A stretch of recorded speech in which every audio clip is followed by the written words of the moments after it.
नमस्कार। आप सभी को राधे राधे। राधे राधे।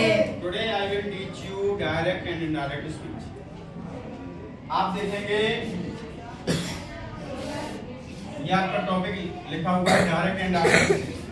पहले समझेंगे डायरेक्ट और इनडायरेक्ट स्पीच होता है, उसके बाद मैंने लिखा है आपको डायरेक्ट। डायरेक्ट का मतलब होता है प्रत्यक्ष। जब हम अपनी बात को आपके सामने प्रत्यक्ष यानी डायरेक्ट रूप से बोलेंगे तब उस बात को हम डायरेक्ट स्पीच कहते हैं।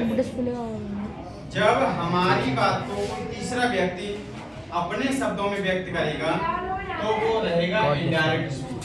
ठीक है, क्योंकि हमारे कहने में और उसके कहने में कुछ भाषा का परिवर्तन होगा। ठीक है, हमने आपको बताया कि every direct speech has two parts. जो भी आपके डायरेक्ट स्पीच होंगे वो दो पार्टों में डिवाइडेशन होगा उनका। नंबर फर्स्ट होगा रिपोर्टिंग वर्ब और नंबर सेकंड होगा रिपोर्टेड स्पीच। अब हम ये समझेंगे कि रिपोर्टिंग वर्ब और रिपोर्टेड स्पीच क्या होता है।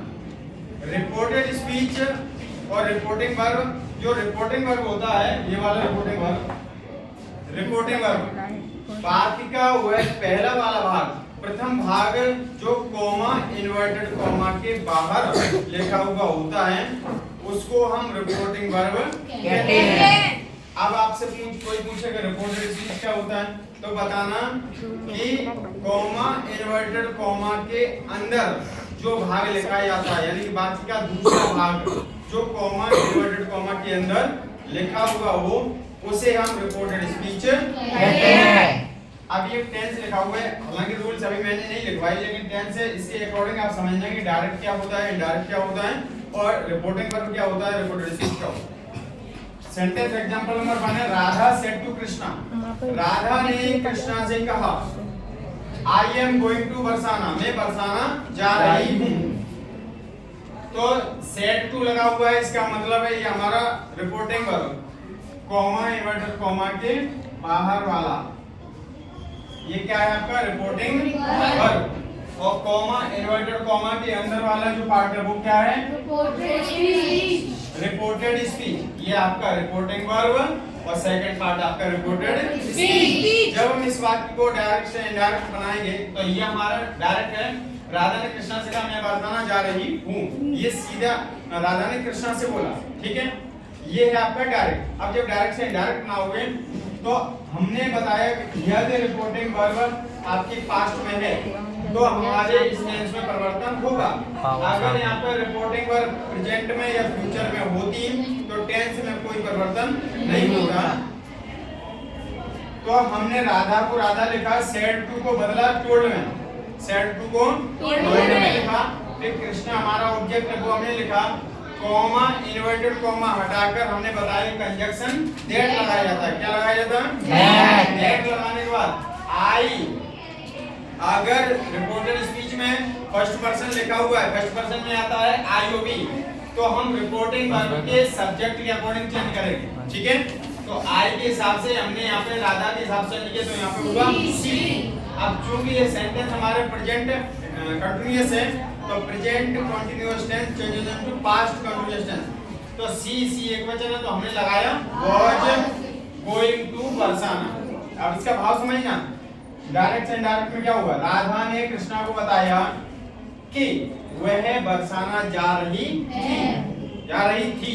ठीक है, अच्छा rules for changing direct speech into indirect speech, क्या क्या रूल्स रहते हैं। The comma and inverted comma in the direct speech are removed, यानी कि हट जाते हैं।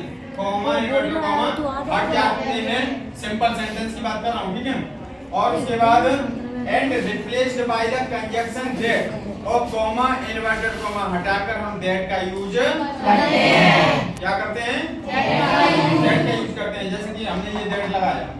उसके बाद सेकंड आपका rules, the words sage to and said to, sage to और said to को किस में बदलेंगे, sage to को हम टेंस में बदलेंगे और said to को हम टोल्ड में। ओके, sage to अगर होगा तो टेल्स रहेगा और said to को टोल्ड। अगर बाय चांस say to आ जाए तो say to को हम टेल में बदलेंगे। ठीक है, उसके बाद हमने जो हिंट होती है first person, second person, third person, ये जो फॉर्मूला रहता है SON क्या रहेगा? फर्स्ट पर्सन क्या क्या होते हैं? I और V। फर्स्ट पर्सन I और V को रिपोर्टिंग वर्ब के सब्जेक्ट के अकॉर्डिंग चेंज करते हैं। ओके, I और V यानी फर्स्ट पर्सन को रिपोर्टिंग वर्ब के सब्जेक्ट के अकॉर्डिंग चेंज करेंगे। सेकंड पर्सन आता है आपका U, क्या होता है? U आपका जो सेकंड पर्सन है उसे रिपोर्टिंग वर्ब के ऑब्जेक्ट के अकॉर्डिंग चेंज करते हैं। ओके, ऑब्जेक्ट के अकॉर्डिंग चेंज करने के बाद जो थर्ड पर्सन है he, she, it, they जो भी हो या किसी का नाम हो, तो वो थर्ड पर्सन n का मतलब होता है no change, same to same वैसे के वैसे लिख देते हैं। ठीक है, any doubt? No sir. Any problem? No sir.